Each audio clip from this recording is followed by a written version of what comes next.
Bom dia a todos. Estamos aqui hoje para apresentar a mesa, o acervo de história oral da FBN, a HO-FBN, na seção de manuscritos.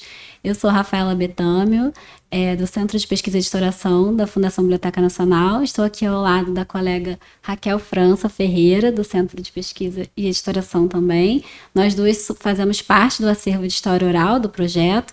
E ao lado de Luciane Medeiros, chefe da seção de manuscritos, historiadora e arquivista, eu gostaria de agradecer imensamente, que é quem vai receber a primeira parte das entrevistas do acervo de história oral. Falando um pouquinho do projeto, né, um pouquinho da história dele, ele foi projetado no finalzinho de 2018 e ele veio contribuir para a produção do conhecimento sobre a memória do trabalho da Fundação Biblioteca Nacional da contemporaneidade. A gente tinha, naquele momento, né, diante uma grande possibilidade de evasão dessas memórias, cerca de 40% do corpo funcional já era aposentável, né, poderia se aposentar, e não tínhamos instrumentos, assim como já tivemos no passado, de registro da memória do trabalho, mesmo que fosse um registro institucional, como era em momentos anteriores, não tínhamos um registro dessa memória. Então, havia essa ideia de poder criar meios de registrar isso. E, enfim, e aí devido a essa grande quantidade de servidores, né, em condição de aposentadoria, veio essa proposta, né? Eu voltei do doutorado nesse período, em 2018, e, enfim, tive um trabalho numa instituição, né, que é a Library of Congress, né, a Biblioteca do Congresso Norte-Americano, que tinha tive muitas possibilidades de acesso aos registros memoriais daquela instituição, desde a sua existência até os dias atuais. Então, isso ficou muito latente para mim, e por isso veio essa proposta de fazer alguma coisa que pudesse registrar, de alguma forma, o trabalho, né, exercido na biblioteca, as mudanças, as continuidades nos últimos anos, e, enfim, dando voz aos servidores. A ideia era trazer também um pouco a memória, encampar, que essa memória fosse de alguma maneira possibilitada pela instituição, mas não fosse uma memória institucional. A voz seria dos trabalhadores. Quem estaria trazendo essas memórias, claro, com as suas, enfim, diante de algumas, né, travas que isso pode causar, porque se sabe que é um registro institucional, isso é incontornável, mas a voz, a memória, quem estava narrando essa memória seriam os próprios trabalhadores, né? Então, a base inicial de ação, né, do HO-FBN, a produção passou, né, a partir de 2019, a gente começou a trabalhar nisso, criou-se uma equipe, e a gente começou a trabalhar para que fossem produzidas entrevistas com os servidores mais antigos e aposentados também, na maioria recém-aposentados, da Fundação Biblioteca Nacional, visando a disponibilização futura desse acervo para pesquisa acadêmica sobre essa memória do trabalho na instituição. Então, aqui é um contexto, né, de criação. A gente tinha na época, né, de 2018, porque esse projeto começou em 2018, em dezembro, mas ao longo de todo 2019 a gente travou uma grande luta, assim, para institucionalizar esse projeto. Não foi fácil, né? Houve muitos avanços e tropeços e, enfim, situações complicadas, porque o entendimento sobre o que é história oral numa instituição bicentenária como a Biblioteca Nacional, enfim, foi um pouco complicado, né? A gente tem uma instituição que está mudando, né? Mas que, historicamente, ela é muito voltada para o período colonial e para o período imperial, né? Principalmente, e o início da República. A gente não, até pouco tempo, agora com a hemeroteca agora, né? Já tem tem 10 anos, mas isso tem sido mudado, né? Os últimos anos trouxe um novo olhar sobre esse período, né, da contemporaneidade aqui institucionalmente. Mas isso vem sendo paulatinamente trabalhado internamente, né? E eu, por exemplo, que sou uma pesquisadora basicamente de história contemporânea do Brasil, acho que eu tenho uma contribuição internamente um pouco... Talvez eu sou uma das referências aqui em história contemporânea, né, dentro da instituição, porque pude, de alguma maneira, contribuir para que essa evolução internamente acontecesse. Está acontecendo ainda, né, mas porque a gente tem um acervo muito valioso desse período também, a hemeroteca está aí mostrando isso, e muitos outros acervos, em manuscritos também, em iconografia, enfim, em diversos outros... obras gerais, em toda a instituição, né? Mas houve uma grande luta em 2019 por conta disso, para a gente se fazer entender o que era história oral, que é uma metodologia científica mesmo, né? Que tem todo um estudo. Isso é uma discussão que academicamente é travada na década, assim, é conquistada, vamos dizer assim, na década de 90, virada para os anos 2000, e aqui na Biblioteca Nacional podemos dizer que foi 20 anos depois, mas que agora esse entendimento acho que já foi consolidado também internamente. Então, mas o contexto de criação do acervo de história oral, éramos 296 servidores em dezembro de 2018, 117 servidores estavam em condições de aposentadoria imediata, né? E alguns estavam ali beirando a essa condição.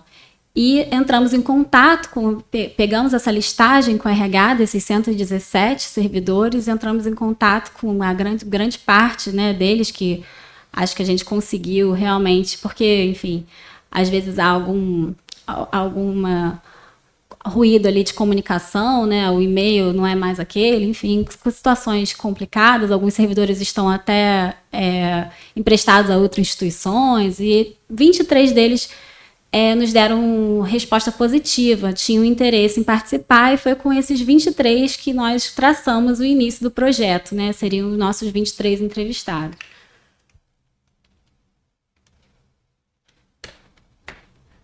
Então, a história oral, né, foi uma frente de trabalho pela qual a gente optou. É uma metodologia que eu trabalho desde a graduação, mestrado, doutorado, pós-doutorado, tudo sempre trabalhei com história oral. Eu acho que para a história contemporânea é uma metodologia muito feliz, né, e muito assim propícia. Ela propicia que nós consigamos, de fato, ter mais fontes, né? Porque é uma história recente. Então, a gente traçou, né, como a metodologia principal, obviamente, do projeto, para colher depoimentos, encarando-os como instrumentos para preencher as lacunas existentes sobre esse período na Biblioteca Nacional. O fundamento é garantir aos depoimentos orais produzidos e transcritos o máximo de veracidade e objetividade possível. Em busca dessa garantia, as principais ferramentas utilizadas são a pesquisa prévia sobre a vida funcional do servidor. Então, quando a gente entra em contato com o servidor e ele dá a resposta positiva, nós solicitamos a ele autorização para termos acesso ao seu assentamento funcional. E até agora todos eles nos deram, né, de pronto, escrevem uma autorização, assinam, nós vamos até o RH daqui da Fundação Biblioteca Nacional, e eles nos concedem as pastas do assentamento funcional desses servidores, e é por aí que nós começamos a pesquisa sobre a trajetória funcional dele. E aí também complementamos essa pesquisa com fontes diversas, né, de informação, a hemeroteca, livros, artigos, teses, são alguns exemplos das fontes que a gente também utiliza para compreender o período, né, que aquele servidor esteve aqui na biblioteca, e como a trajetória funcional dele, na verdade, às vezes nos impõe que consigamos outras fontes para poder compreender tais mudanças, tais continuidades, enfim, que ele apresenta, né, na sua trajetória. E a gente também tende a uma uniformidade, né, nas atividades que envolvem essa realização das entrevistas, né, o tratamento delas e a conservação. Essa é a ideia. Claro que a gente está trabalhando com a memória é subjetiva, obviamente, né, e a gente tem total noção disso, mas tentando dar alguma uniformidade e alguma objetividade para que o pesquisador que venha consultar essas fontes possa compreendê-las e possa compreender também de onde elas surgiram. A nossa ideia a gente tem juntado toda a documentação. Quando a gente faz uma entrevista, toda a pesquisa do projeto anterior à entrevista, né, de produção desse roteiro, e depois no pós-entrevista também, durante a entrevista com fotografias e, enfim, e anotações, né, de campo, e no pós-entrevista, tudo que a gente também cria sobre...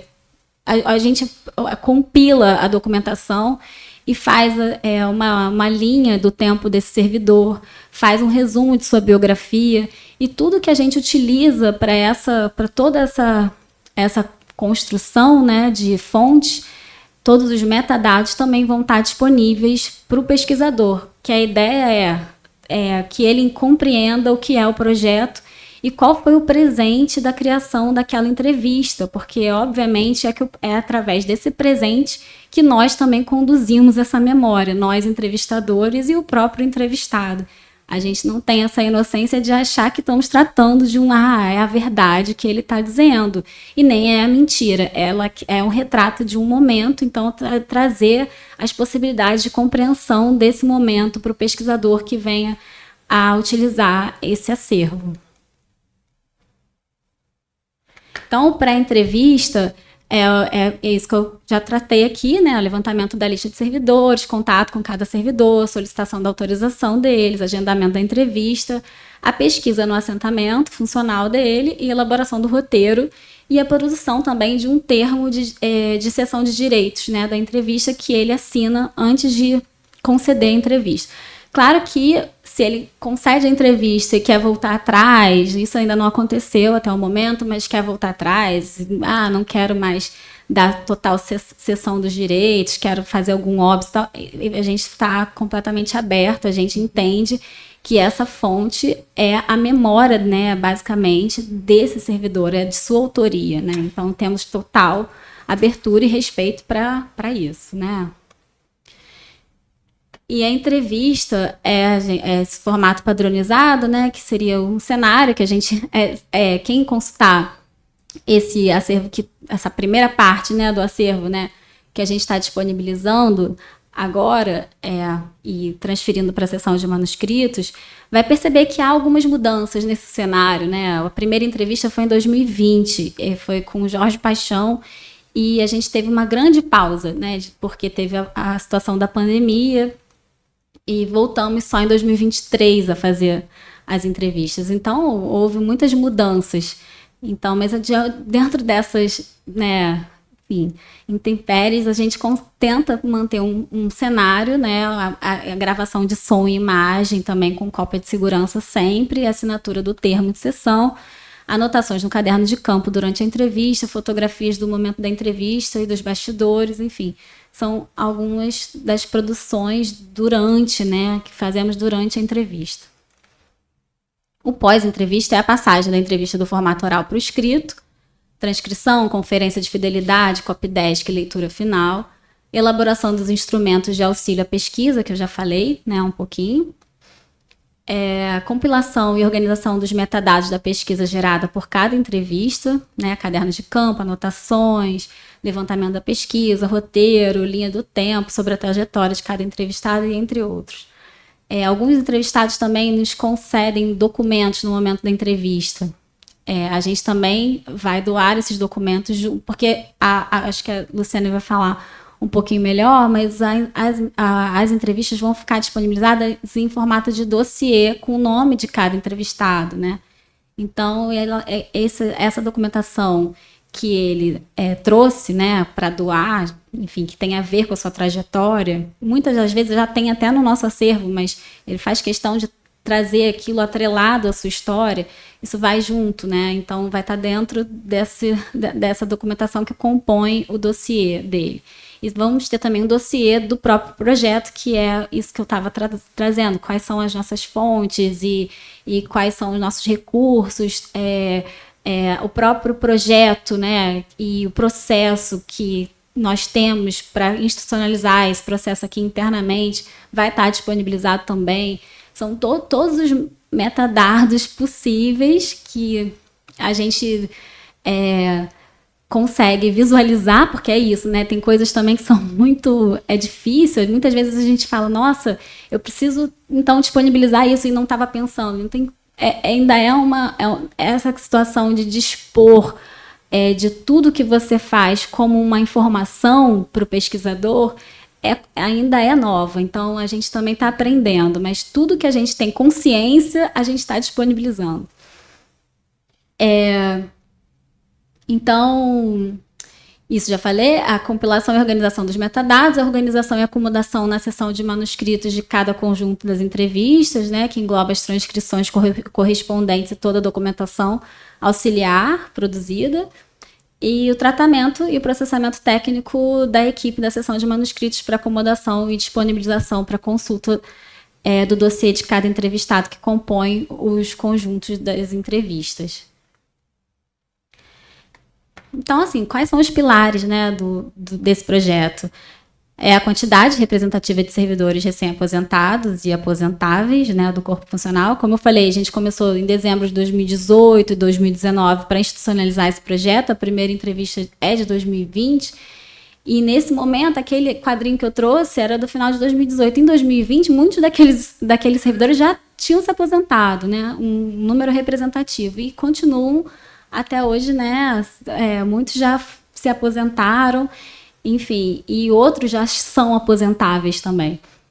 Então, é um quadro que está sempre, como a gente não, né, enfim, somos uma instituição que está envelhecendo, é um quadro que só tende a piorar, vamos dizer assim. O conceito, né, de ativação de arquivos, que eu utilizei muito na minha tese de doutorado, que é do Quetelar, né, de 2001, ele, lá na minha pesquisa, que foi sobre uma coleção daqui da biblioteca, uma coleção também, né, contemporânea, que chama Brazil's Popular Groups, que é uma coleção de documentos, basicamente documentos efêmeros, mas panfletos, folhetos, relacionados a movimentos sociais brasileiros, que foi feito pela Library of Congress, por isso essa investigação e tudo mais que eu citei. A minha dificuldade, um capítulo da minha tese era traçar a trajetória dessa coleção, porque essa coleção ela é microfilmada e ela é doada para a Biblioteca Nacional em 1990. E ela é contínua, então ela vai sendo doada de poucos em poucos, a partir de 1990 para cá. E eu consegui traçar muito bem toda a tratativa, a trajetória interna para que ela fosse produzida pela Library of Congress. Mas aqui a minha ideia era entender como ela foi recebida e qual a história dela dentro da instituição. Aqui foi muito difícil. E eu tinha muito pouca informação. Eu tinha a doação em 1990, uma carta e tal do escritório de representação da Biblioteca do Congresso Americano aqui no Rio de Janeiro, e pouco se tinha. O que eu consegui foi conversando com os servidores. Basicamente, né, eu sabia, né, por ser servidora da casa, que me ajudou, obviamente. Se eu não fosse, eu não teria provavelmente conseguido. Conversando com certas pessoas, né, que eu sabia que poderiam ter alguma informação, e algumas me passaram alguns documentos, e assim eu fui traçando aos poucos uma certa trajetória daquela coleção. Claro que com muitas lacunas aqui dentro, e também consegui algum auxílio na hemeroteca, poucas, mas algumas matérias de jornal. Enfim, o Quetelar, ele vai falando justamente sobre isso, que tudo, até o silêncio, são ativações, né? Aquilo ali marca, traz significado para os documentos. E no caso da coleção, isso era muito simbólico, né? A coleção era uma coleção de documentos contemporâneos, né? frágeis, né, panfletos que não são muito valorizados, vamos dizer assim, ainda mais se tratando de movimentos sociais brasileiros da história contemporânea. E, enfim, era muito claro para mim que a Biblioteca Nacional só tinha recebido porque a doadora era muito importante, que ela era a Library of Congress doando esses documentos para a Biblioteca Nacional. Então era muito mais por conta disso do que por conta do teor, né, da valorização do teor desses documentos. E isso foi ficando cada vez mais claro através desse conceito. E como que a minha pesquisa, ao trazer luz internamente para essa documentação, acabou mudando um pouco o rumo também, ativando ela, mudando um pouco a história dela dentro da instituição, que era uma história de coleção invisível, que até depois foi o nome que eu dei pro livro, né, que a tese virou depois livro, que é a história de uma coleção invisível. Então, isso me traz muito essa percepção do quanto é importante registrar as memórias, a memória do trabalho, né? Porque a memória do trabalho daqui da instituição é que ilumina essas escolhas, esses silêncios. E eu acho que esse acervo de história oral, a gente só percebe cada vez mais com as entrevistas como ele é potente nesse sentido. E como a biblioteca ela tem vários universos de trabalho dentro dela, e universos inimagináveis, não são só quando a gente pensa relacionado ao acervo, né? Mas são muitas camadas, enfim, e muitas mudanças, e como os momentos sociopolíticos afetam essas mudanças e como os trabalhos também, na verdade, resistem a esses momentos. Enfim, é uma riqueza, uma profundidade assim, que dá orgulho, né? De se ver, assim, ver que a gente está conseguindo tornar isso, registrar isso, tornar isso fonte de pesquisa, para assim, compreender de fato o que é uma instituição como a Biblioteca Nacional. Então, a ideia, né, esse é um grande pilar, eu acho, do projeto, é fazer essa relação, né, dar a possibilidade do pesquisador relacionar coleções e a instituição custodiadora de acervos, com todas as suas mudanças e permanências ao longo do tempo, e como essas relações determinam, né, ao longo do tempo, o grau de visibilidade desses artefatos e, por conseguinte, também os seus usos. E as dificuldades de acesso a registros sobre a trajetória das coleções na BN reafirmam as infinitas possibilidades de revelação de uma coleção de entrevistas focada nas memórias orais de trabalhadores da Biblioteca Nacional, tornando-o um projeto ainda mais urgente e promissor. Então, assim, algumas expectativas, né, são que as potencialidades dessas memórias serem registradas e pertencerem a essa expectativa que a gente agora está tornando realidade, né, que é pertencer a um conjunto documental de uma instituição pública de memória patrimonializada e trazendo visibilidade, né, à atividade e à produção dos servidores dessa instituição nas últimas décadas. Então, o HOFBN ele vem contribuir para a desconstrução da noção tácita de passividade de instituições de conservação e guarda de acervos históricos perante os materiais que são custodiados por elas. Nessa expectativa, o HO dialoga com o campo de estudos do patrimônio cultural, na vertente que se concentra sobre as condições de produção em espaços institucionais dedicados ao patrimônio cultural e à memória. O objetivo é, assim, engrossar o movimento de investigação sobre a relação que cada instituição de guarda de acervos históricos estabelece com os materiais que organiza, abriga e preserva. Então, aqui é a equipe, né, que sou eu, a Raquel, a Lia, e a gente teve 2 bolsistas que foram imprescindíveis para o projeto, para o gás que a gente conseguiu dar em 2020, a partir de 2023, a retomada, que foram a Mariana Fernandes e a Maria Luísa Snardi, que são 2 pesquisadoras, né? Agora a gente pode dizer, elas eram bolsistas de iniciação científica, são pesquisadoras, de fato, são estudantes de História da UF e que terminaram a bolsa em março de 2024 e agora estamos prestes a receber mais 2 bolsistas em janeiro de 2025.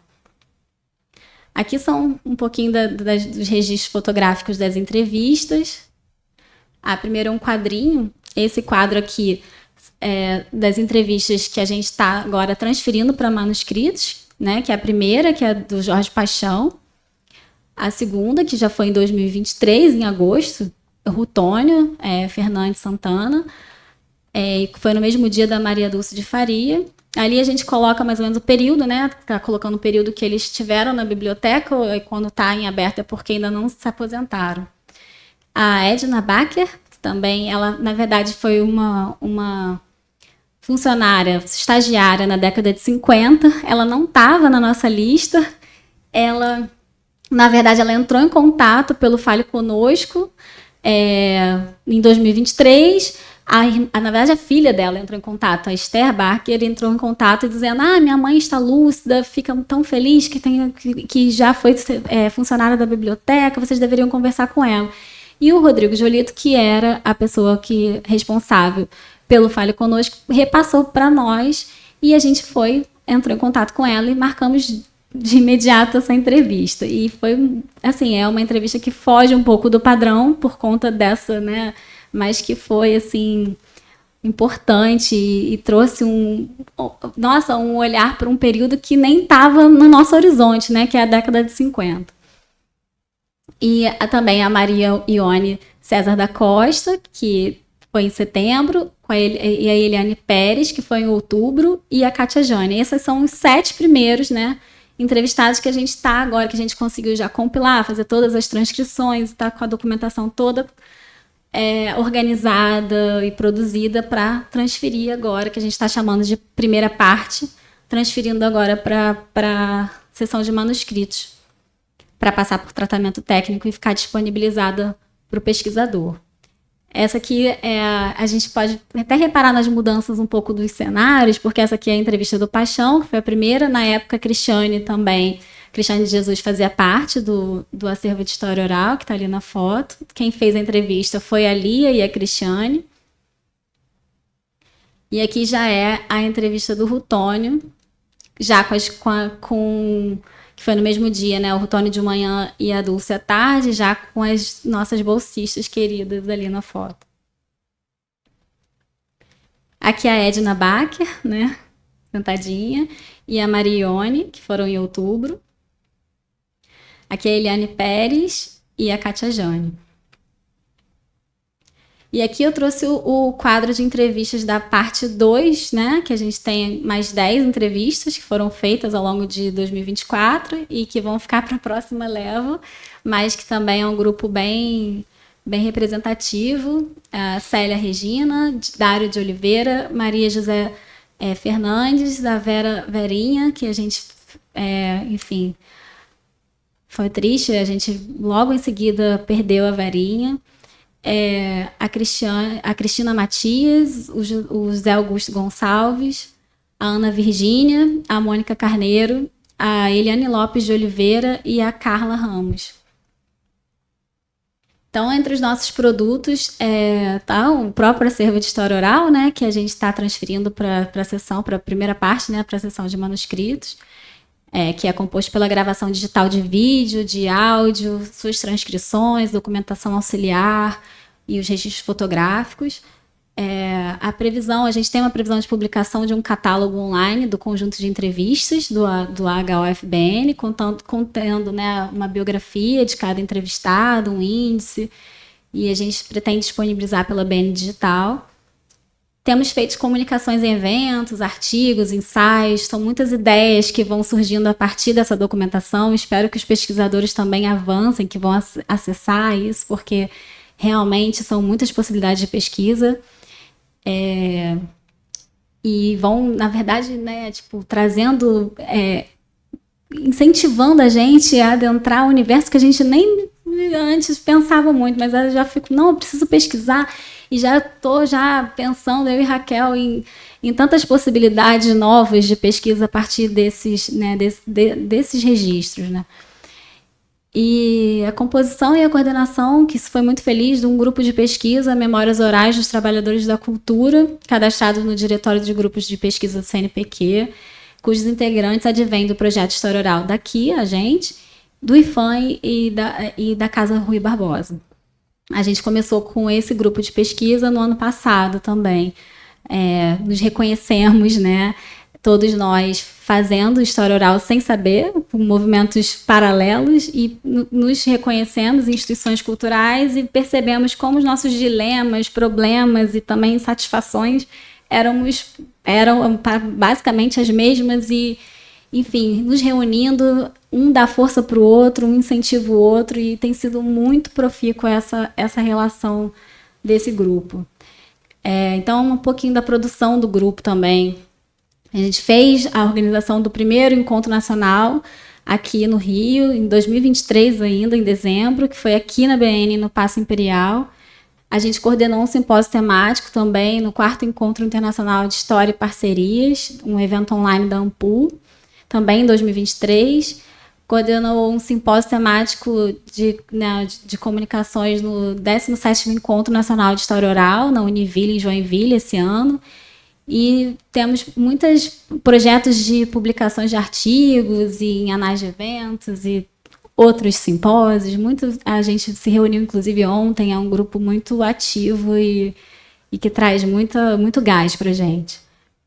Então, aqui é um pouquinho, né, dos integrantes, das participações do grupo.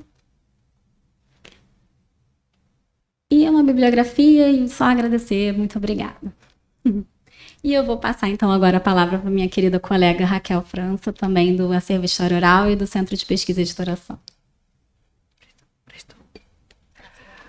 Boa tarde, bom dia ainda, né? Obrigada, Rafaela, Luciane, prazer estar aqui com vocês. Como a Rafaela já fez um histórico bem, né, bem denso, né, do nosso projeto, eu me centrei um pouquinho nas atividades que eu fui participando, né, ao longo desses anos de projeto. Eu entrei junto com a Rafaela, a gente organizou entre 2018 e 2019, né?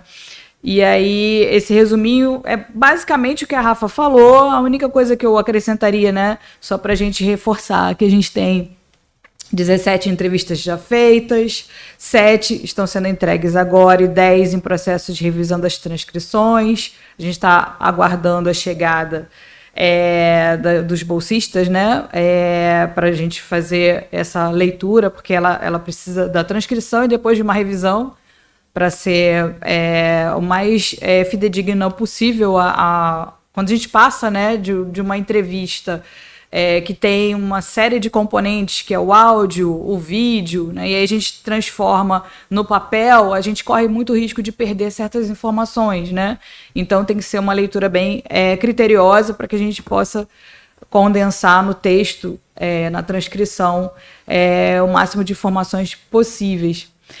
E a gente fez todo esse material pensando na metodologia de história oral. E só para citar, né, a gente dialoga muito também com a Marieta Ferreira, com a Verena Alberti, e a gente tem também a Vivian Fonseca, do CPDOC, que nos forneceu uma entrevista, né, nos acolheu no início, e foi muito importante para que a gente consolidasse, naquele período de organização inicial, né, a gente consolidasse, inclusive, a argumentação para que isso passasse na Biblioteca Nacional, na Fundação, né? Como a Rafaela falou, não foi um caminho fácil, até pelo entendimento, às vezes, muito difuso do que seria uma metodologia de história oral, né? A gente ainda está aprendendo também, né? Várias discussões são importantes ainda hoje. Então, a gente tem um cabedal teórico, um cabedal metodológico que nos ampara, né? Sempre a gente consulta. E esse resuminho, então, é um resuminho só para a gente situar do que a gente tratou, né? E aí eu trouxe essa imagem que eu achei muito bacana, né? É a nossa logo oficial do projeto. A gente tivemos as entrevistas, né? Eram 117, a gente conseguiu efetuar as 17, e as bolsistas em 2023. E aí as fontes, além das entrevistas, né, além dos assentamentos funcionais, que outras fontes a gente consulta. Então, nós encontramos uma documentação do acervo histórico da Fundação Biblioteca Nacional e que foi disponibilizado para a gente pela Divisão de Gestão Documental. Nós temos várias caixas com relatórios antigos, ofícios, memorandos, são relatórios de gestores da FBN, algumas solicitações, inclusive encontrei uma bem bacana da Júlia Lopes de Almeida solicitando um registro de uma das suas obras aqui na Biblioteca Nacional, ou seja, uma documentação super preciosa do que a gente tem, né, em termos de documentação histórica institucional. Então, essa documentação, ela nos ajuda a entender alguns dos processos que são citados, mencionados aqui nas entrevistas, porque nós entramos, aqui eu e a Rafaela, nós entramos em 2006, então a gente tem um gap geracional bem anterior a gente, que a gente não sabe, né? A gente não conhece. De 2006 para cá, a gente ainda lembra, mas para trás, né? O dia a dia da instituição para trás, a gente precisa confrontar com outras documentações para que a gente possa entender alguns processos. Algumas siglas, né? Alguns servidores citam siglas de setores que eram anteriores a 2006 e que a gente já não sabe, a gente perdeu.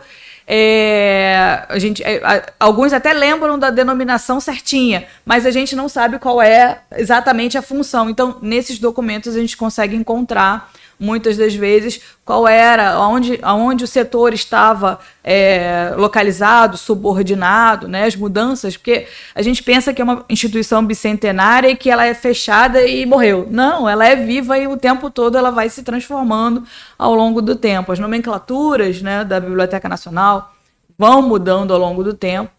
E aí, eu até aproveitei esse slide, né, por isso que eu botei ali da entrevista da Ione e da Kátia Jane. Foram duas entrevistas que foram bastante significativas no momento, né? Porque as duas falam de transferências de acervo, mudanças, inventários de acervo, né? Então, são movimentos importantes que são feitos pelas mãos desses servidores na biblioteca, né?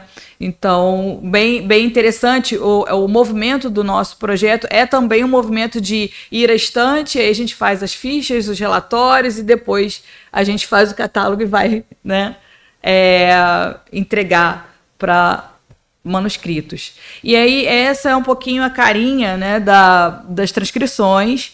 A gente fez uma página inicial com a ficha técnica, os nomes das pessoas, quem participou, quem fez a transcrição, duração, quantidade de páginas total, e ali um pouquinho o trechinho de como a transcrição está, né, deve ser essa a carinha que vai ficar impressa, né, sempre a pergunta, a interlocução do entrevistado, um outro comentário.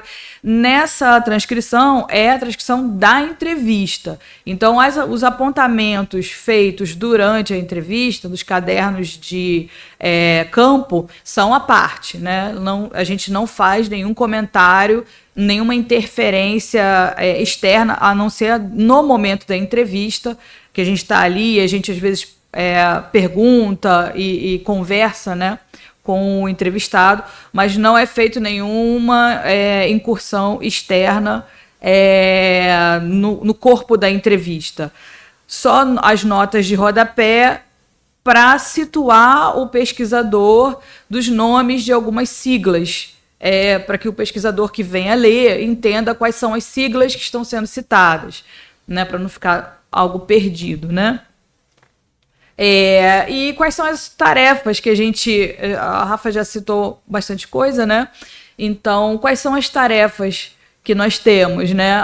Elaborar, a partir dos assentamentos funcionais, uma linha do tempo, um roteiro de entrevistas, a gente faz, né, todo um preparo prévio para a entrevista, para que a gente possa elaborar as perguntas.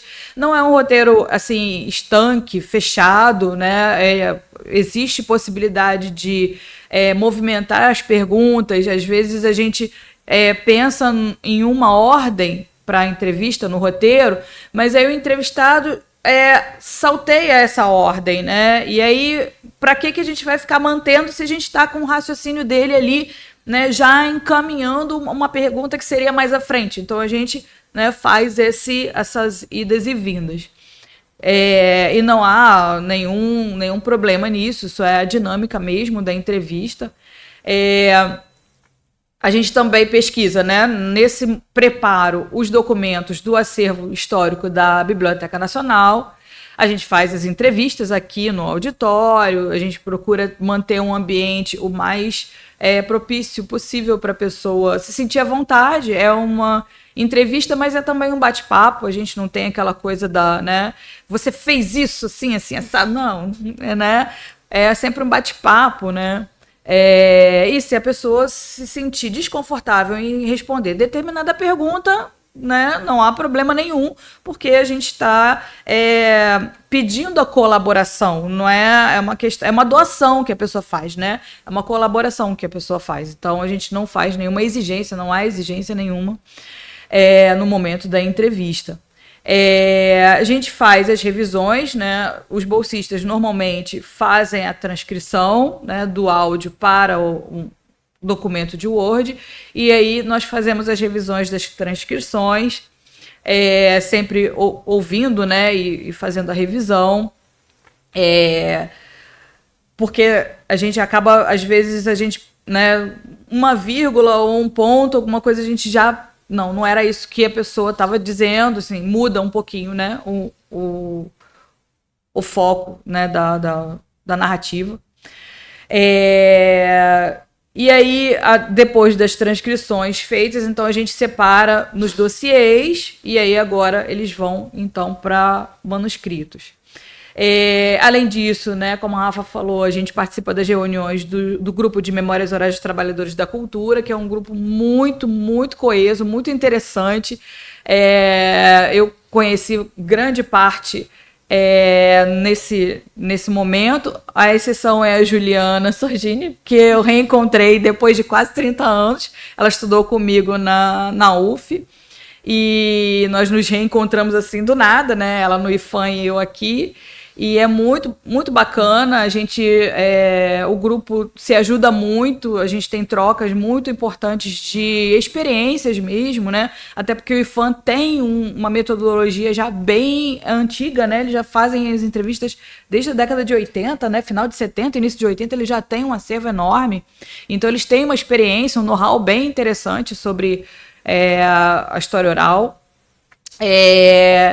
E aí, além dessas reuniões, né, a partir desse grupo foi possível, então, organizar, elaborar apresentações em eventos da área, divulgar o projeto. Lembrando que a gente não divulga só o projeto, né, o acervo de história oral, a gente também divulga o acervo da BN. A gente também fala dos acervos e das possibilidades de pesquisa do nosso acervo e a própria Fundação Biblioteca Nacional, né? E a gente está agora em processo de escrever artigos para revistas acadêmicas da área, alguns já foram submetidos, aguardando aprovação. Enfim, é um trabalho que não se resume só à entrevista, né? Ele é mais amplo. As pessoas, às vezes, ficam pensando na história oral só como um documento que vai ficar ali naquela transcrição, mas não, a gente faz o possível para circular uma série de outras informações. E aí a minha fala é muito rápida, até porque a gente quer ouvir mesmo a Luciane. E aí eu queria terminar a minha fala com os agradecimentos a cada um dos entrevistados pelo interesse e disponibilidade em participar. É um importante passo histórico para a instituição. Cada um deles é um universo de conhecimento que a gente está, né? Eles doam um pouquinho desse universo para a gente. Aos colaboradores do CCD, Especial Difusão e Promoção Cultural, sem eles a gente não estaria aqui. Eu gosto de agradecer assim, em público, porque assim, é uma estrutura bem grande que a gente conta, né? São as filmadoras, o som e todo o cuidado que eles têm de manter o ambiente, né, silencioso, né, nos receber. Fazer o cronograma, né? A gente faz o cronograma de entrevistas, 2 entrevistas por mês, né? Normalmente. no mesmo dia, né? A gente faz 2 entrevistas. Então, eles ficam aqui com a gente de manhã até de tarde, né? Então, é um tempo bem considerável. A equipe de manuscritos por dispor esse espaço, né, para o acervo. E, né, a gente está entregando e a gente sabe que eles vão ter um tempo ali para processar esse acervo, né? Então, isso demanda um esforço deles. Então, muito obrigada. E o grupo de pesquisa Memórias Orais dos Trabalhadores da Cultura, os pesquisadores que têm trocado muito com a gente, muito generosamente, né, trocado informações com a gente, experiências, né, da Casa Rui, do Sítio Burle Marx, do IFAM, enfim, e as bolsistas, Mariana e Maria Luísa, saudades delas, né? E a gente nós estamos ansiosas pela chegada dos outros bolsistas também. E eu queria aproveitar, a gente não combinou nada, mas eu queria aproveitar, porque eu sei que esse vídeo vai ficar disponível no YouTube. Então eu queria fazer um convite a você que nos assiste, que conhece algum servidor que foi aposentado pela Biblioteca Nacional. Você pode ser um servidor aposentado da Biblioteca Nacional, você pode procurar a gente. Vou deixar meu e-mail da BN, que é o raquel.ferreira@bn.gov.br. Então, pode entrar em contato comigo. Tem o próprio Fale Conosco da Biblioteca Nacional, enfim. E aí a gente pode conversar, se tiver interesse, se houver esse espaço, né, de interesse, para a gente marcar uma entrevista e, né, dar prosseguimento. Então, era isso que eu queria falar bem, bem rapidamente. E passo, então, a palavra para Luciane Medeiros. Muito obrigada. Obrigada, Raquel. Obrigada, Rafa. Bom dia.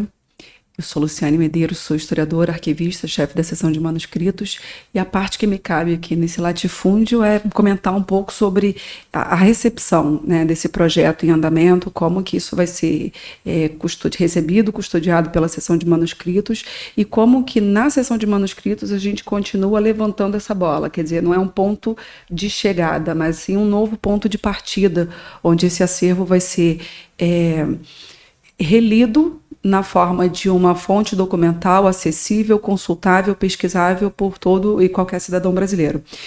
Então, eu, em primeiríssimo lugar, esqueci, mas eu preciso agradecer o convite. Então, agradecer essa oportunidade também de representar a seção de manuscritos, a coordenação de acervo especial do Centro de Coleções e Serviço ao Leitor, e trocar um pouco, né, da perspectiva de área técnica, né, de área de acervo com a área da pesquisa, trocar um pouco, fazer um pouco desse intercâmbio de ideia e um pouco também de um exercício, né, de elaboração do que é a nossa memória, né? Porque o que está posto aqui nesse projeto não é senão a memória da guardiã da memória, né? Então, eu acho que, nesse sentido, o local escolhido para custodiar esse acervo, ele não poderia ter sido melhor escolhido do que a seção de manuscritos, né? Historicamente, a seção de manuscritos é a seção que foi criada para compilar os documentos textuais que eram, né, no final do século XIX, ali uma fonte precípua da historiografia brasileira. Então, essa seção ela nasce com essa missão, com essa vocação de compilar essa documentação, de disponibilizar isso para a construção de uma história, de uma narrativa histórica sobre a nação. E a seção de manuscritos, desde 1904, de fato, ela passa a receber também não só esses documentos fontes da história nacional, mas também documentos oriundos da administração da Biblioteca Nacional, né? A partir de 1904, então, esses documentos passam a ser transferidos do que era o setor administrativo da biblioteca naquele momento, a Secretaria da Fundação Biblioteca Nacional, e em 1911, com o novo regimento, com o novo Estatuto da Biblioteca, a seção de manuscritos passa a receber estatutariamente, né, a função, a competência de custodiar esse acervo institucional. Então, ao longo da trajetória dessa coleção Biblioteca Nacional, né, desse arquivo histórico da instituição, a gente vai determinar alguns momentos, e aí você foi muito feliz ali no conceito do Quetelar, de ativação, né? Você tem um período em que se recebe essa transferência muito diretamente, né, e muito, de uma forma muito consistente, esse acervo, que é considerado histórico. Então, ele vai para a seção de manuscritos. Década de 40, a gente tem ali 2 reformas institucionais. Essa função, ela passa a ser um pouco, né, ela se torna algo secundário na seção, passa o período da década de 60, 70, portanto, cobre o período de ditadura militar. Esse acervo ele passa a ser designado para uma área administrativa. Então, o histórico fica estagnado, ele fica não alimentado durante esse momento, década de 50, 60, 70. Em 75, a seção de manuscritos volta a ter a prerrogativa de receber, de custodiar o arquivo histórico da instituição. Então, de 75 a 82, 83, quando são realizadas algumas comissões de seleção e descarte de acervo, a instituição torna a enviar para a seção de manuscritos o seu arquivo histórico. Então, na década de 80, a gente tem um novo movimento ascendente de alimentação desse acervo histórico, né, a partir da documentação administrativa da instituição. Década de 80, então, até a década de 90, a gestão do Afonso Romano de Santana, esse acervo se caracteriza por um aumento vertiginoso, né? O ápice de doação, de transferência de acervo administrativo para a seção de manuscritos é na década de 90, e 96 é o ano em que esse movimento cessa. E aí vale lembrar que na década de 80, a biblioteca já está trabalhando com outro arquivo administrativo, ou seja, a gente tem uma divisão ali muito clara entre o arquivo histórico, na seção de manuscritos, e um arquivo administrativo vinculado ao que era a CGPA à época. E esse movimento na década de 90, ele tem um ponto de inflexão, que é a doação do prédio anexo para a Biblioteca Nacional. Então, ali, o prédio anexo, quando é doado, ele já tem essa função também de custodiar fisicamente o arquivo geral da biblioteca. Então, a gente passa a seguir da década de 90 nesse movimento, né, em que esses arquivos, eles, embora produzidos pela administração da instituição, eles passam a seguir caminhos distintos. Você tem o histórico vinculado ao acervo especial, que tem um tratamento de acervo, né, especial, ele tem outro processamento técnico, outra lógica de catalogação, de disponibilização ao público, e você tem o arquivo geral vinculado à administração, que não tinha, então, uma seção específica como a gente tem hoje, quer dizer, desde 2014 a DGD. Você não tem uma divisão com arquivistas, com um corpo técnico responsável para fazer o processamento técnico adequado, para dar acesso, para dar, né, garantir a difusão acessibilidade, de maneira geral, daquele acervo. Então, como é que a gente pode costurar esses dois arquivos, né, ferramentas da memória institucional, com o projeto de História Oral? Esse projeto de História Oral, que é criado em 2018, ele retoma esse movimento de alimentar o que é considerado um arquivo histórico na seção de manuscritos. Ele vem ao encontro desse acervo, né, dessa documentação histórica. Então, nisso, eu acho que é uma iniciativa muito feliz, muito importante, porque ele ratifica também aquela perspectiva de você dar visibilidade, de você dar voz aos artífices da prática, da biblioteconomia, da arquivologia, enfim, a todos esses profissionais que lidam, que trabalham nessa instituição histórica. Então, ele tem, além dessa dimensão, né, de constituir uma boa ferramenta ao lado desses dois arquivos, né, uma boa ferramenta para se construir, para se pensar essa memória histórica, ele também cumpre uma outra função, que é exatamente essa de dar subsídio para o pesquisador, né? Lembra que eu falei que em 96 a gente tem um momento ápice da coleção Biblioteca Nacional? Entre 96 e os anos 2000, quer dizer, né, essas primeiras décadas aqui do século dos anos 2000, a gente tem esse gap. A gente tem uma documentação que administrativa, quando considerada permanente, vai para o arquivo geral, né? Não tem um acesso tão facilitado quanto gostaríamos. A consulta a público externo também é um pouco mais difícil do que para o público interno. Então, esse acervo ele vai cumprir um pouco dessa função. Ele vai historicizar uma prática, um projeto, um trabalho, ele vai historicizar, ele vai registrar essa movimentação que é feita e que muitas vezes permanece no conhecimento tácito das pessoas, né? Ele permanece ali naquilo que a biblioteconomia chama das bibliotecas humanas, né? São pessoas que detêm esse conhecimento, são pessoas que sabem muito, né, sobre diferentes etapas da vida dessa documentação e dessa coleção, desse arquivo dentro da instituição, mas que muitas vezes não são passíveis de ser consultados, de ser acessíveis ao público. Então, eu acho que, para além dessa contribuição para a memória institucional, tem essa outra dimensão pragmática mesmo, prática, né? de dar a conhecer os recursos, de dar a conhecer o referencial teórico, as práticas, os bastidores do como foi feito.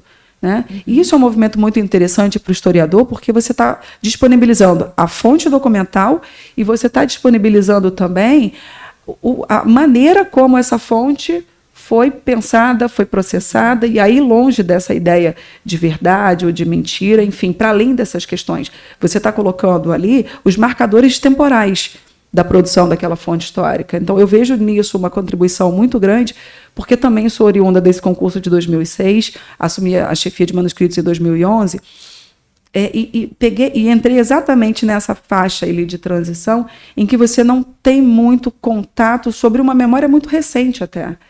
Né? No ano de 95, 96, se não me engano, Carmen Moreno, que foi chefe da seção de manuscritos, nos informou que houve um grande projeto de inventário na Biblioteca Nacional, no acervo da Biblioteca Nacional, né? Dos 500 mil. Então, foi um ponto muito importante, por exemplo, para a seção de manuscritos, inclusive, porque foi um momento em que foram realizados vários projetos de catalogação do acervo. Foram muitas coleções tratadas nesse momento. E como a gente recupera a memória disso?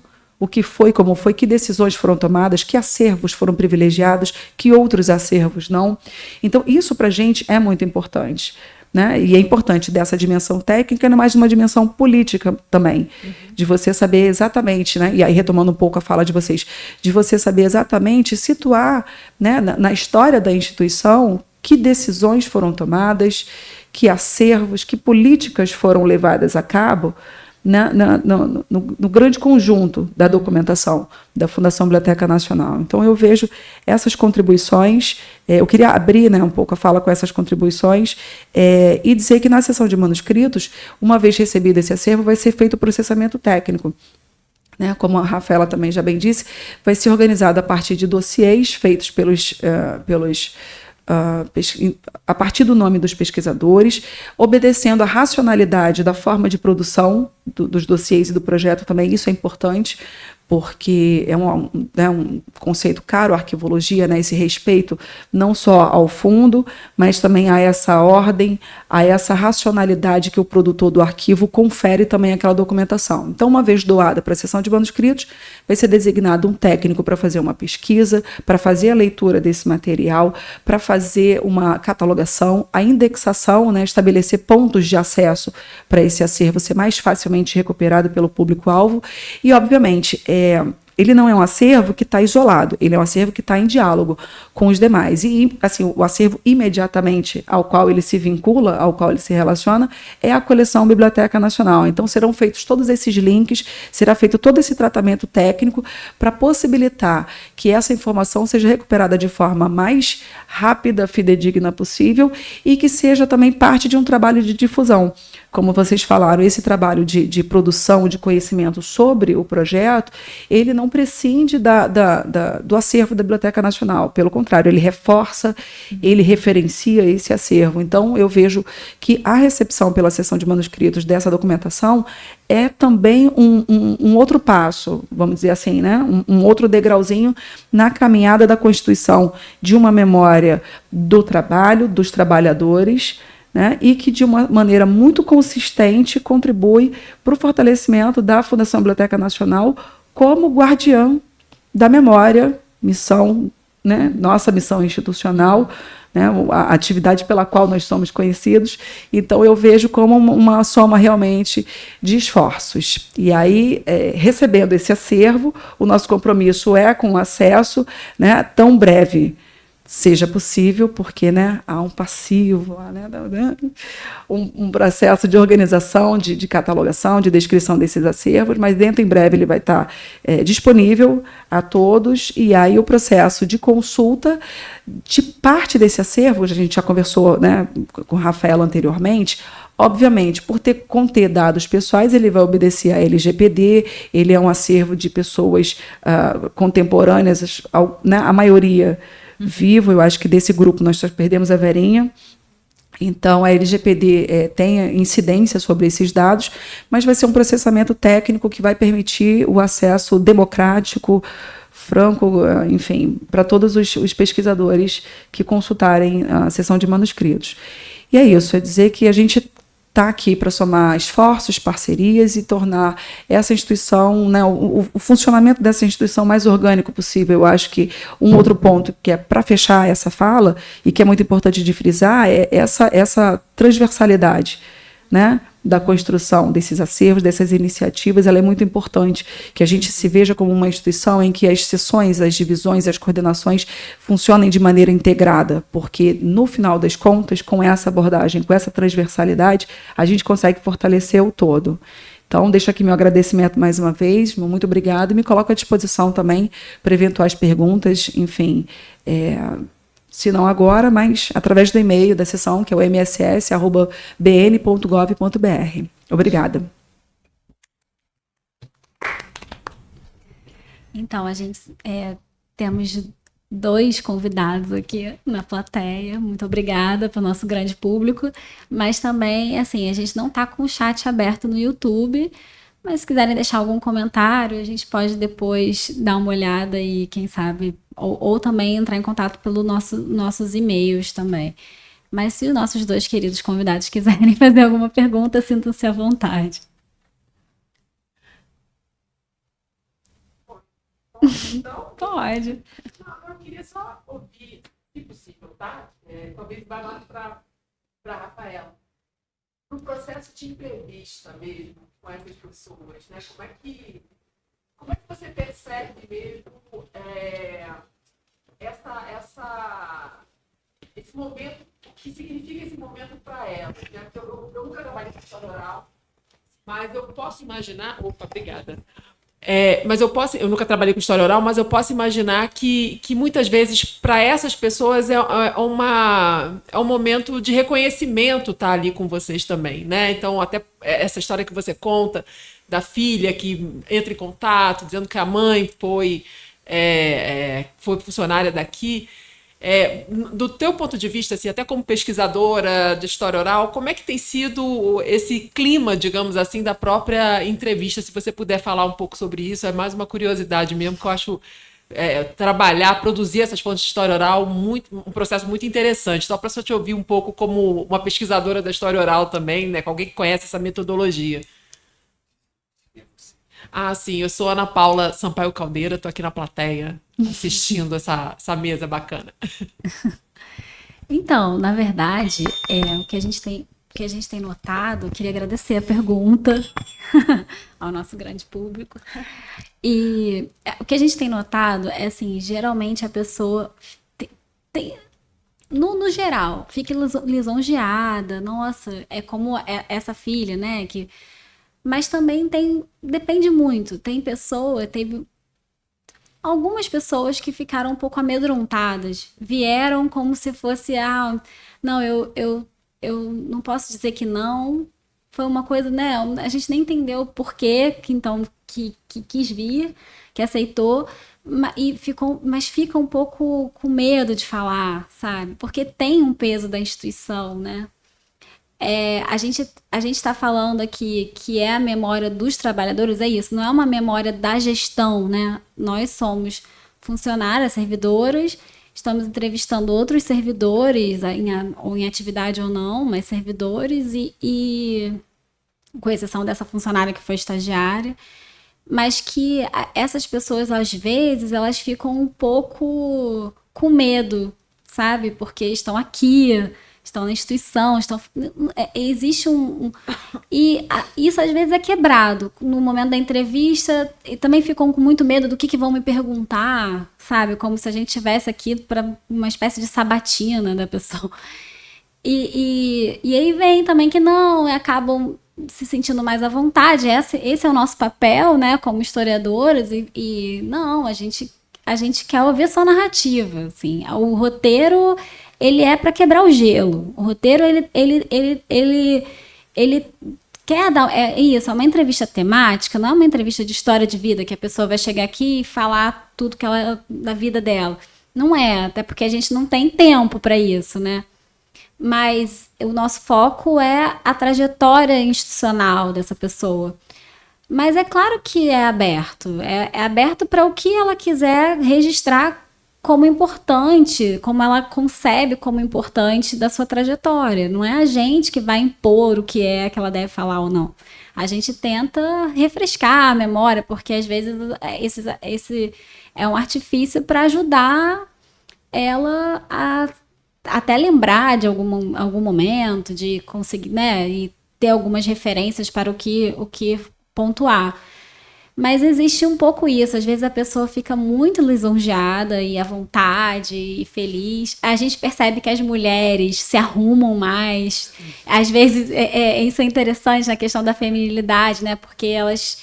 Ai, meu Deus, será que eu tô bem? Vocês vão filmar? Homem não tá nem aí, chega, né? Tem isso, assim, a questão da imagem, porque elas estão sendo filmadas. Mas... E tem umas que ficam, né? O que vocês vão me perguntar? Ai, meu Deus, nanana. E aí começa a entrevista, esquece, se sente bem. Outras não, outros, né? Ficam mais travados. A gente até, nos nossos cadernos de campo, a gente até às vezes escreve, percebe o nervosismo, né? Pontua isso, né? Porque também o vídeo, muitas vezes, ele está enquadrado no rosto, né? A pessoa que for... não tem todas essas informações do momento, a gente às vezes escreve nos cadernos, enfim. É um aprendizado também, assim, é muito interessante e a história oral, para além do que as pessoas estão aqui falando, é como eu falei assim, a nossa ideia não é se ela está se confundindo ou não com a data, porque assim, né, isso, a gente pesquisa, a gente vai perceber.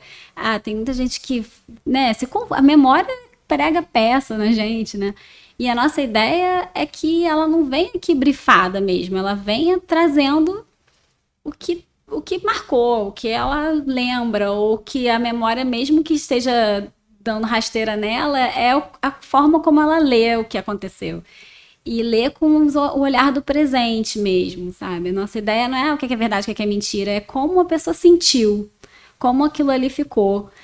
E como aquilo ali ficou com o olhar que ela tem hoje. Porque a gente percebe muito a questão do hoje na história oral, e isso é muito interessante de se ver, porque tem pessoas que a gente conhece, né? Que são nossos colegas, a gente conhece a pessoa, e viu a pessoa, a gente está aqui há 18 anos, né? Tem várias referências sobre a pessoa. E percebe como hoje, às vezes, a pessoa aposentada, ela tem uma visão que talvez não seria a visão de 10 anos atrás. Assim, é muito interessante o hoje, sabe? Então, por isso que a gente tem muito essa noção de que o pesquisador que for consultar essa fonte, ele precisa ter um retrato do que foi aquele hoje, aquele presente, né? Porque ele está o tempo todo atravessando as narrativas, tanto as nossas perguntas, quanto a condução narrativa dos entrevistados, sabe? E isso nossa, eu sou apaixonada por isso, porque eu acho que te dá uns elementos humanos muito para além do documento escrito, né? E que... Enfim, isso, às vezes é o olhar para o lado, coçar aqui a calça, se remexer, é o sorriso, é o suspiro, são coisas que vão para além da palavra, que te trazem um significado, sabe? E muitas pessoas se emocionam, é muito bonito, quando a gente sempre faz a mesma pergunta final, assim, meio que a gente, né, se você resumisse a sua trajetória em poucas palavras, o que você diria? Sempre é essa pergunta final. Tô dando spoiler para quem for dar entrevista, que já vai ficar pensando nisso. Isso que a gente vai ter que mudar.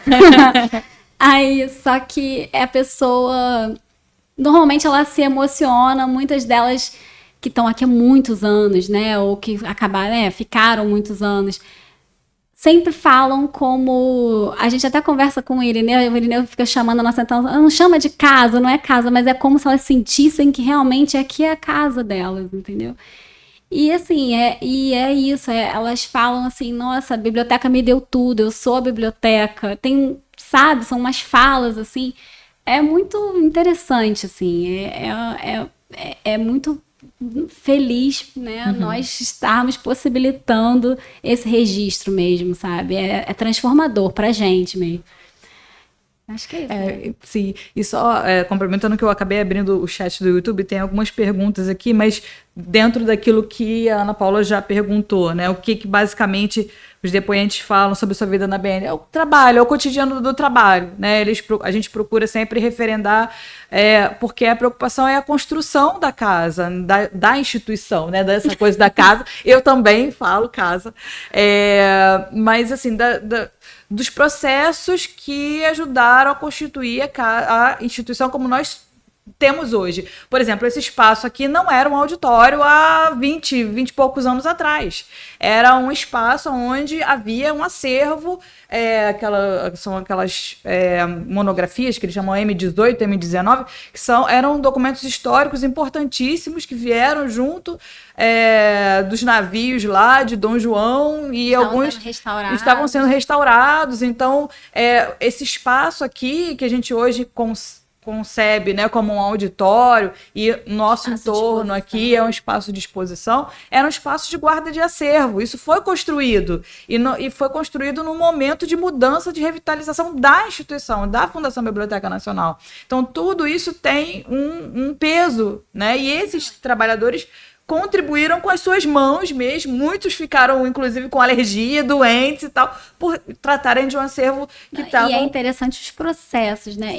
A gente fala assim, tá bom, houve essa transformação, saiu do acervo daqui e foi criado o auditório. Mas qual foi o trabalho disso, né? E assim, e na fala deles isso é muito, né? É muito... É cheio de detalhes, enfim, né? Que é difícil você imaginar, tá bom, foi trabalhoso, eles tiraram tudo, mas como é que organizou, como é que eram quantas levas, e como é que organizava cada conjunto de documentação para sair daqui. Nossa, mas assim, você tem a dimensão, né?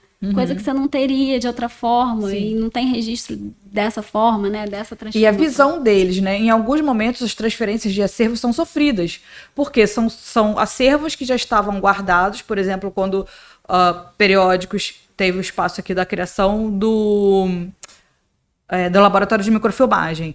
O acervo de periódicos estava ali. Uma parte do acervo teve que sair dali para ir para o anexo. E era um acervo que já tinha sido tratado, já tinha sido organizado. E foi necessário uma mudança repentina, porque o anexo foi incorporado, foi doado. Nós precisamos abrir o espaço para o laboratório de microfilmagem. E aqui, assim, né? Tem que ser rápido, tem que ser para ontem, porque o dinheiro está ali, tem que comprar maquinário, tem que colocar. Então, assim, foi um processo que foi necessário, a gente hoje entende, mas foi sofrido, porque aquelas pessoas trabalharam ali décadas da sua vida para organizar aquele acervo e, de repente, tem que encaixotar tudo, botar tudo... Né? Então, tem a resistência. Você tem aquela coisa de... Não é simplesmente, mudou daqui, tô lidando com caixa de papel, só mudar daqui para lá. Não, você está mudando também com a vida das pessoas que trabalharam ali. E assim, só para comentar do trabalho gratificante, assim, eu fico maravilhada quando eu faço as revisões eu já falei para ela... Falei para a Rafaela que é a minha função, fazer as revisões das transcrições. Porque, assim, eu participo da maior parte das entrevistas, 1 ou 2 eu não pude participar, mas quando você relê a transcrição, você descobre outras coisas mais interessantes que, puxa vida, eu não percebi isso, porque às vezes a gente está anotando e tal, é uma informação. Nossa, ele disse isso, que legal, era verdade, então, aquela outra, né... situação aconteceu e tal, dessa forma. Enfim, e é interessante ver esses caminhos, né, da trajetória do trabalho.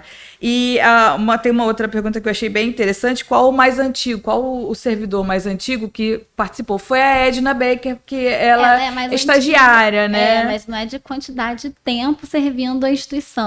Não é. Ficou só 4 anos. Foram só 4 anos. Ela, de idade, foi a entrevistada mais, né, com mais idade. E de tempo, nem é tanto.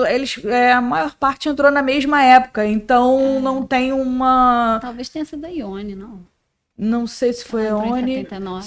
Não, ou se foi a. Quem é que não vou entrou em botar nomes porque a idade das mocinhas não vou. Não vou. Não, mas já entrou muito jovem. Entraram todas muito jovens. São todas muito jovens ainda.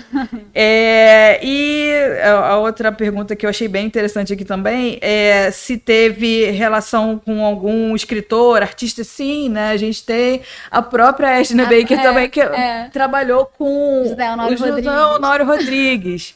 E foi o Hélio Oiticica? Não, o que ela falou também? Foi o Hélio Oiticica que trabalhava aqui também Mas José Honório Rodrigues é muito interessante, que ela até traz a documentação, as fotinhos dela, que aí tem uma foto dela na estante, com aqueles vestidos dos anos 50, assim, novinha, ela tinha uns 18 anos, e ela falou, eu era muito jovem e tal, e eu gostava de dançar quando ninguém tava vendo, eu ficava dançando nas estantes, e aí um dia o José Honório chegou e eu tava dançando, aí eu ficou imaginando a cena, sabe?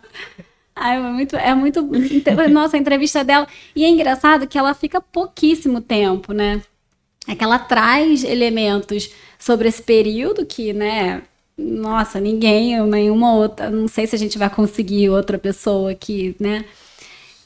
Mas a trajetória de vida dela acaba também conduzindo a entrevista, porque acaba que ela ficou pouco tempo aqui. Então, o que ela vai ser depois também, né? E assim, isso saindo um pouco da história da biblioteca, mas que marca ela essa permanência desses 4 anos aqui, mas daqui ela era musicista e ela vai para Brasília, para a construção de Brasília, no acampamento da igreja, e ela vai e vira bibliotecária lá em Brasília por conta da experiência dela depois da biblioteca, enfim, são várias idas e vindas com a música, com a biblioteca e tal, que vão conduzindo a trajetória dela. E aí você vê como que é também essa questão da trajetória de vida, tirando um pouco, né, no caso dela, do foco a própria biblioteca, mas como a biblioteca foi marcante, apesar do pouquíssimo tempo e do início, de ser só tá ali, né, fincada no início da trajetória dela, né, como profissional. É muito assim, a história oral, ela te permite fazer essa... compreender a história. Claro que é uma narrativa, né? Como a pessoa compreende a identidade, a própria... A gente também é isso, né? A gente está fazendo um retrospecto a partir do que se tem hoje, então você tende a criar uma coerência na sua trajetória. Mas como que é interessante você, né, ver como a pessoa compreende a trajetória de vida dela, né? E como a Biblioteca Nacional, no caso de todos os entrevistados, é central, assim, até no caso dela. Eu acho assim, uma pergunta que qual é, o que costuma, né, o que eles costumam falar nas entrevistas. Claro que a gente está focado na trajetória deles dentro da biblioteca, mas eu acho que as partes mais interessantes também são os convívios sociais, os grupos, né? Como que esses grupos também vão para além da instituição, muito... eu sou madrinha do filho, eu sou não sei o que, a minha melhor amiga. É assim, é a vida da pessoa, né? Como que também não dá muito para a gente dividir a profissão do pessoal, né? É uma vida, são 40 anos sempre, né? 35, 40 anos de instituição. Então, é muito interessante de perceber e de dar a dimensão também da importância de uma instituição como essa, né? Da dedicação da pessoa, como que essa instituição acaba perpassando a profissão, não é a profissão da pessoa, ela vira a casa da pessoa. Então, acho que é muito interessante e espero que esse acervo, ele cria, assim, a gente está com o nosso olhar aqui, cada um tem um olhar, né, sobre essas fontes. Né, tendo sempre ter uma visão um pouco, quero entender como é que era um contexto histórico, aí as estagiárias vieram, começaram a questionar, mas isso aqui, o que era? Pró-memória, pró-leitura? Aí elas trouxeram o olhar delas e a gente começou, vamos trazer essa história, né? Porque a Biblioteca Nacional era pró-memória, depois foi pró-leitura, depois virou fundação, pra gente Mas a gente não estava muito interessado nessa. Mas, assim, todas essas pessoas passaram por todas essas mudanças. A gente começou a mudar o roteiro com o olhar que elas trouxeram. Elas queriam entender também a atividade sindical dessas pessoas e tal. Então, cada um vai trazendo. Por isso que o presente também acaba conduzindo as pessoas envolvidas. Tudo isso traz um novo olhar, né? Então, eu espero que muitos novos olhares sobre esse acervo, né? Possam conduzir pesquisas e revelações sobre a instituição e sobre a trajetória profissional, sobre as coleções, enfim, e outros temas mais, né? São muitas possibilidades mesmo que ali presentes.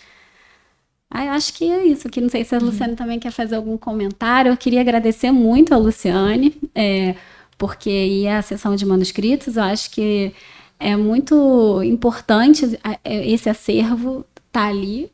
Eu acho que essa percepção também de que é uma memória dos trabalhadores, de que a memória dos trabalhadores talvez, né, assim, isso já é uma questão que eu estou aqui poetizando, mas como que essa memória feita por trabalhadores, dos trabalhadores, na verdade, veio complementar na verdade, esse gap, né, que a gente tem ali de informação, né, sobre a história institucional. Não é uma história propriamente institucional, a gente não pode falar, porque não é feito por uma gestão, né, tem todo esse peso quando se fala em história institucional.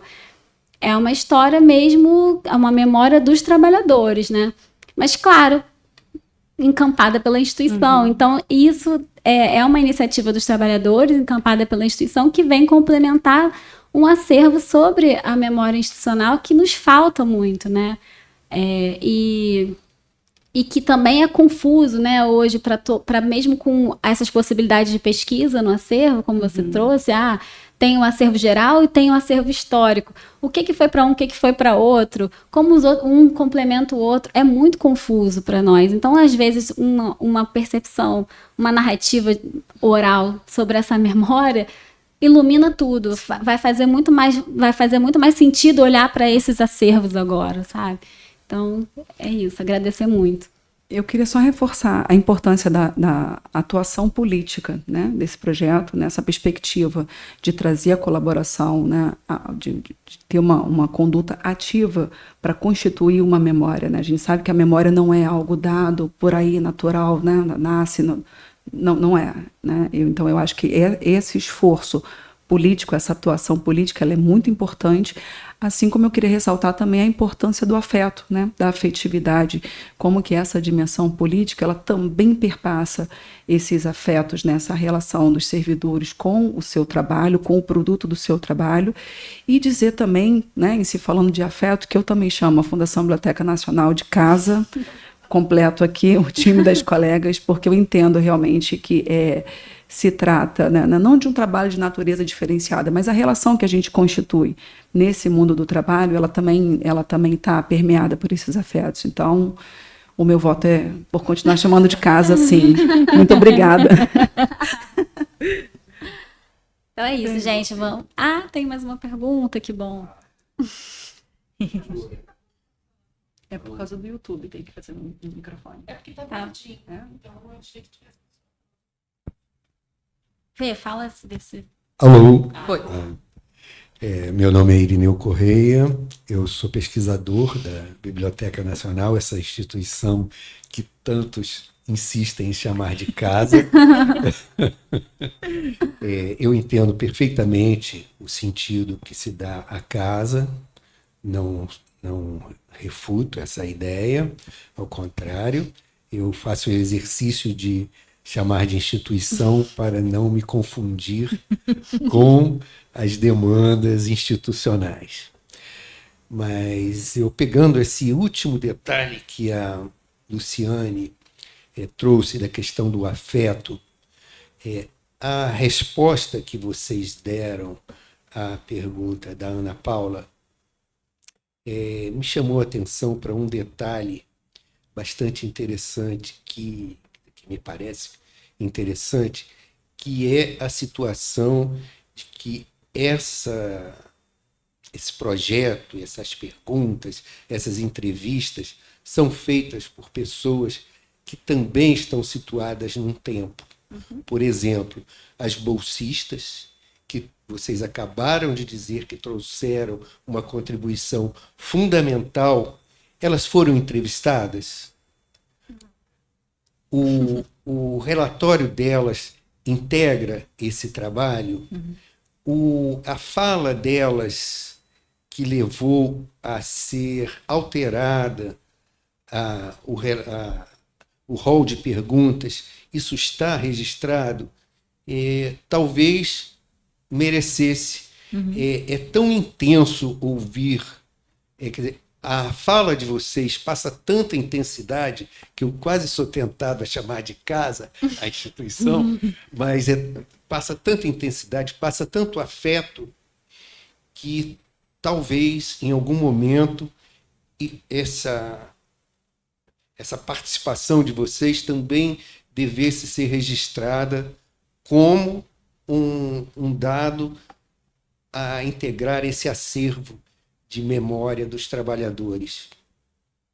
Na psicanálise, que é uma profissão que eu lembro de um passado meu muito, muito remoto, tem essa questão do retorno, né?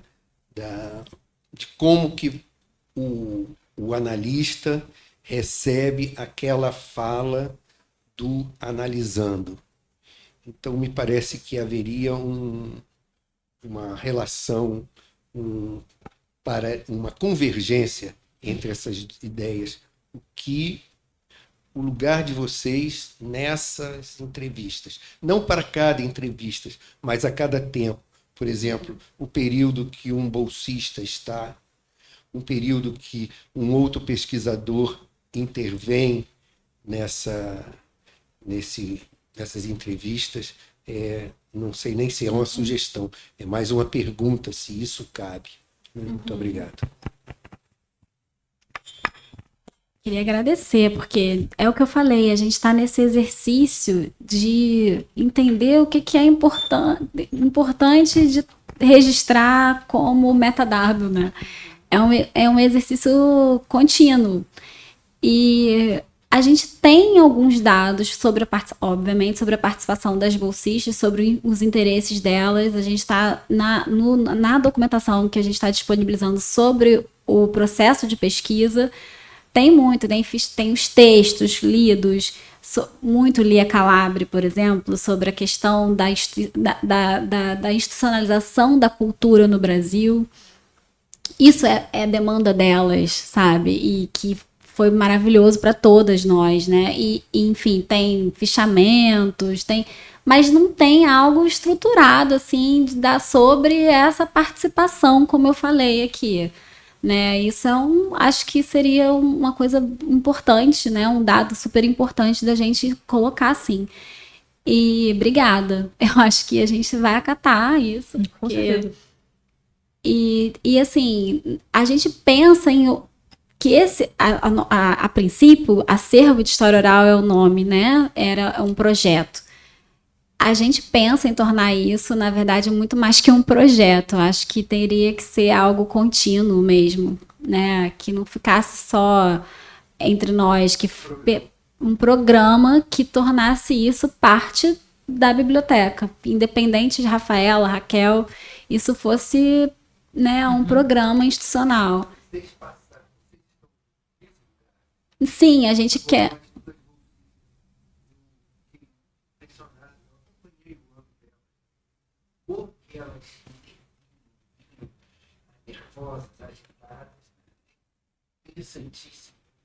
Sim, elas foram, e foi um aprendizado lindo pra gente também, né? Foi um encontro mesmo. Eu queria muito agradecer, tomara que elas assistam, estejam assistindo, porque, de fato, essa integração, que eu acho que é isso a iniciação científica, né? É isso, acho que elas aprenderam muito, mas elas não têm noção do quanto elas nos fizeram aprender também, quanto elas nos ensinaram. E da grande contribuição delas ao projeto mesmo, sabe? E eu acho que essa ideia de trazer os metadados, ela é transformadora, porque tem até um texto da Luciana Heimann, que ela fala sobre os usos das fontes orais e que elas são muito pouco usadas. A história oral ela é muito utilizada pelo pesquisador. Ele faz a fonte, né?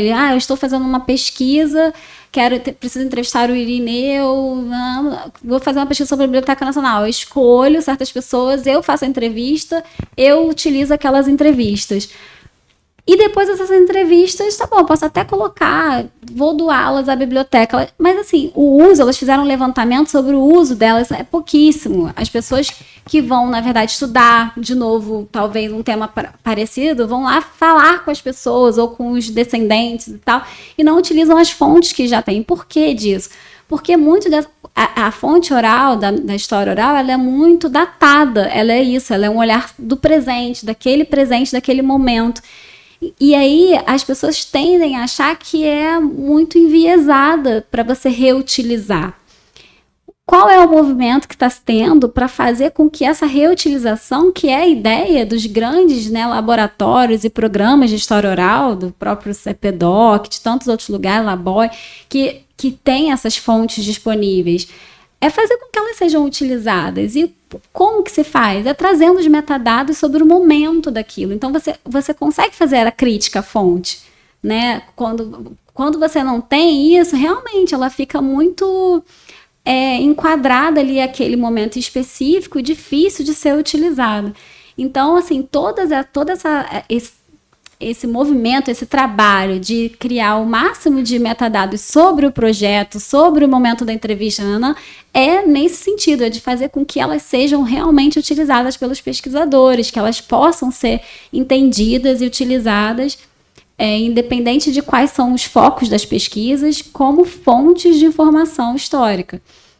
Então, sim, obrigada mesmo. Eu acho que é uma coisa a se pensar e a gente quer tornar isso, claro que a gente precisa de braço, né? Tornar isso um programa mesmo, porque a ideia é não ficar só com os pesquisadores, os servidores antigos né, da biblioteca, é fazer com que isso se estenda a várias gerações da biblioteca, porque vai trazer uma perspectiva, porque as gerações estão se encontrando aqui dentro, a instituição é esse encontro de gerações, então trazer essa perspectiva. Mas o que era mais urgente eram as pessoas que estão, né, saindo da instituição, terminando a sua contribuição, ou acabaram de terminar essa contribuição aqui enquanto profissionais. Mas é a nossa ideia, sim. Eu acho que vai fazer total diferença quando a gente conseguir ampliar e tornar isso permanente, né? Esse trabalho permanente.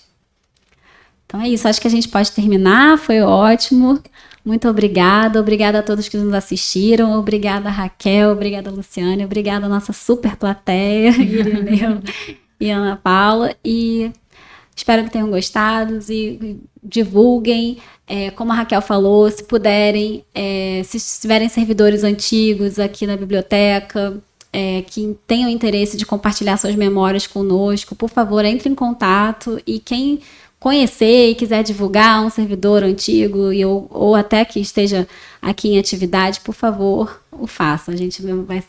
A biblioteca agradece, os pesquisadores agradecem, a história agradece. Muito obrigada. Obrigada.